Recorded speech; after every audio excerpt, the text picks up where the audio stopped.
এই হাসিনার ফ্যাসিস্ট হাসিনার এই 16 বছরের জগদ্দল পাথরে আমরা নির্যাতন 45 মিনিট সময় পাওয়া বাংলাদেশকে ভারতে পলায়ন করা লেগেছে। আমাদের নেতা বলেছিলেন ইঁদুরের গর্ত খুঁজে পাওয়া না।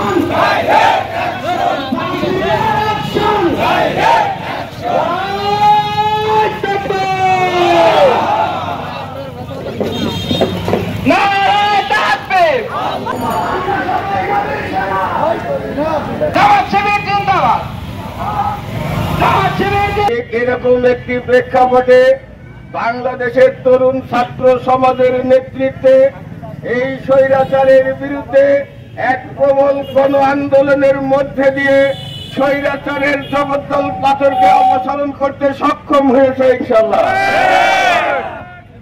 এই বাংলাদেশে আমরা যে রক্তের বিনিময়ে যে স্বাধীনতা পেয়েছি 2024 সালে, এই স্বাধীনতা কোনো অবস্থাতেই যেন দুর্বৃত্তরা নস্যাৎ করতে না পারে, তার জন্য গোটা জাতি ঐক্যবদ্ধভাবে আমরা তাদের বিরুদ্ধে প্রতিরোধ করে তুলব ইনশাআল্লাহ।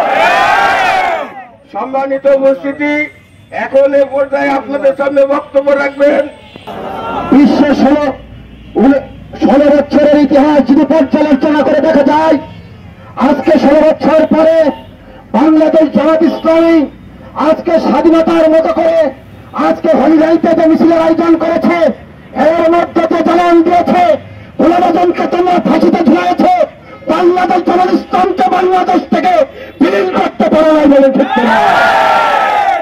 তেমনি ভাবে তোমরা গোলামি বংশ করো, তোমরা নিজামীকে ফাঁসিতে ঝুলাইছ, কিন্তু বাংলাদেশ থেকে বাংলাদেশ জামাত ইসলামকে উৎখাত করতে পারো নাই।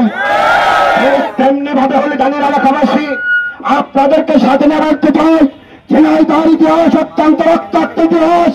তোমরা ইন্ডিয়ান পারপাসকে ক্রস ফায়ার দিয়ে বাংলাদেশ থেকে ছাত্র শিবিরকে উৎখাত করতে চেয়েছে, কিন্তু বাংলাদেশ ছাত্র শিবির উৎখাত হয় নাই। দিনের অন্ধকারে তোমাদেরকে প্রথম তালিকা দিয়া 45 মিনিট সময় পাও নাই বাংলাদেশকে ভারতে পলায়ন করা লেগেছে। আমাদের নেতা বলেছিলেন ইঁদুরের গর্ত খুঁজে পাওয়া না পালানোর জন্য। আজকে সেই কথার বাস্তবায়ন হয়েছে।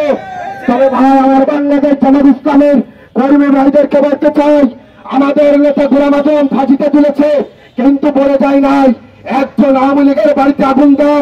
আমাদের নেতারা বলে নাই একজন বিএনপির বাড়িতে আগুন দাও। আমাদের নেতারা বলে নাই একজন হিন্দুর বাড়িতে আগুন দাও। এই জন্য বাংলাদেশ জামাত ইসলামী সর্বোচ্চ রক্ত দিয়ে আজকে বাংলাদেশে স্বাধীনতা কায়েম করলো। আজকে একটা বাড়িতে আগুন দেয় নাই বলেন ঠিক না। সুতরাং আমি সর্বস্তরের জনগণদেরকে আহ্বান করে বলতে চাই, ইসলাম হলো শান্তির জায়গা। বাংলাদেশ জামাত ইসলাম আজকে যে স্বাধীনতা অর্জন করেছে, সেই স্বাধীনতার মঞ্চে দাঁড়িয়ে আমাদের হাত তুলে দাঁড়িয়ে আছি, আমাদের বুক খুলে দাঁড়িয়ে আছি। সর্বস্তরের জনগণ আগামী দিন এই বাংলাদেশে বাংলাদেশ জামাত ইসলাম ছাড়া কোন নিরাপত্তার জায়গা নাই বলেন ঠিক না। সুতরাং আপনাদেরকে আগামী দিন রবিবার আমাদের সমাবেশ হবে। তরুণ তাদের রক্তের যারা হোলি খেলা খেলেছে, তরুণ তাদের রক্ত দিয়ে যারা আজকে বাংলাদেশে স্বাধীনতা অর্জন করেছে, ছাত্র শিবিরের দিকে আমরা তাকিয়ে, ছাত্র শিবিরের রক্তের দিকে তাকিয়ে, আমরা বাংলাদেশ জামাত ইসলামের প্রত্যেকটা নেতা কর্মীর রক্তের দিকে তাকিয়ে আমাদের কলিজার শেষ রক্তবিন্দু হলেও তাদের রেখে যাওয়া দীর্ঘায়নের আন্দোলনকে আমরা অবশ্যই বাংলার মস্তকে প্রতিষ্ঠা করতে চাই বলে ঠিক না। এটাই হবে আমাদের সবচেয়ে বড় প্রতিশোধ।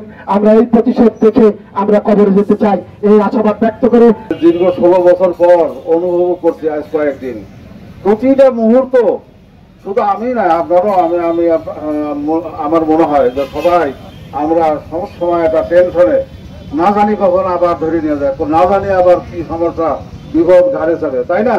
এই অবস্থার ভিতর জগদ্দল পাথর এই হাসিনার ফ্যাসিস্ট হাসিনার এই 16 বছরের জগদ্দল পাথরে আমরা নির্যাতিত নিষ্পেষিত ছিলাম।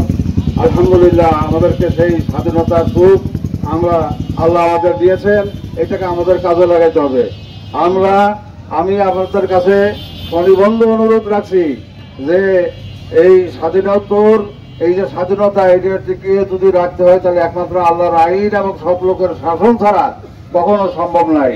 বাংলাদেশ জামাত ইসলামী আল্লাহর আইন এবং সব লোকের শাসন কায়েমের জন্য চেষ্টা করছে।